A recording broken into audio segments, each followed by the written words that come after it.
તો રામ રામ ને સીતારામ બધાને હું આવી ગયો છું અમારા ગામની વાડીમાં. અહીંયા ઓરવીનમાં વાવી દીધી માંડવી. જોઈ લો કેવી માંડવી વીગી મસ્ત એકદમ મોટી મોટી થઈ ગઈ માંડવી. આ બધામાં માંડવી વાવી દીધી માથે અહીં સુધી.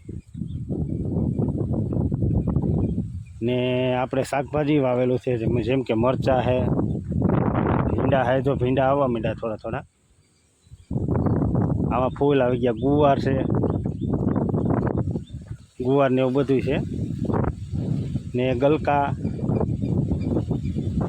ઘોલી પણ છે, જેમાં ઝીણા ઝીણા ખોલા ટીંડોરા કહે. આ બાજુમાં ખોલા કહે. જો ઘોલી આવી ગઈ, એમાં ટૂંકમાં ખોલા આવી ગયા. ને ચોમાસું નજીક આવે એટલે બર્તન સ્ટોર કરીને રાખી દીધા છે. અને અહીંયા ફુવારા પાથરે પછી આવી રીતના જુગાડ કરી અને લાઈનો રાખી દેવાની ભૂંગરા. ને અહીંયા ઉંદરનો ત્રાસ ને બહુ છે. જ્યાં લીલી બદામ છે, પાકી નથી પણ ખાધેલી છે. આ છે બદામડીનું ઝાડ. અને તમને શાકભાજી તો તમે જોયા જ છે, મસ્ત મજાના નારિયેળીઓ છે હાઈ ક્લાસની. અને મિત્ર હાલો તમને બતાવો, હરિગવામાં હિંગો આવી ઠીકા ઠીકની, એમાં કંઈ ઘટે જ નહીં એવી સિંગો આવી. તો તમને સિંગો બતાવો હરિગવામાં. જોઈ લે આવી તમે સિંગો નહીં જોયું, આવે એટલો બધો ફાલ આવ્યો સિંગો. જો કેટલો આવ્યો.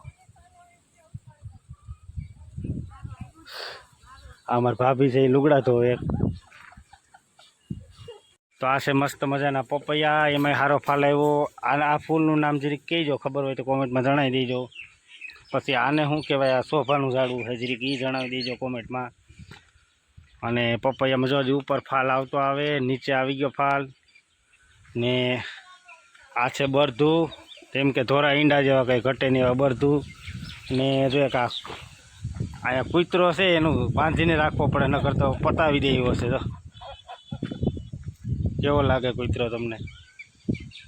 તો આ છે મકાન. ને અહીંયા લીમડો છે, કંઈ મજા આવે કંઈ ઘટે નહીં એવું.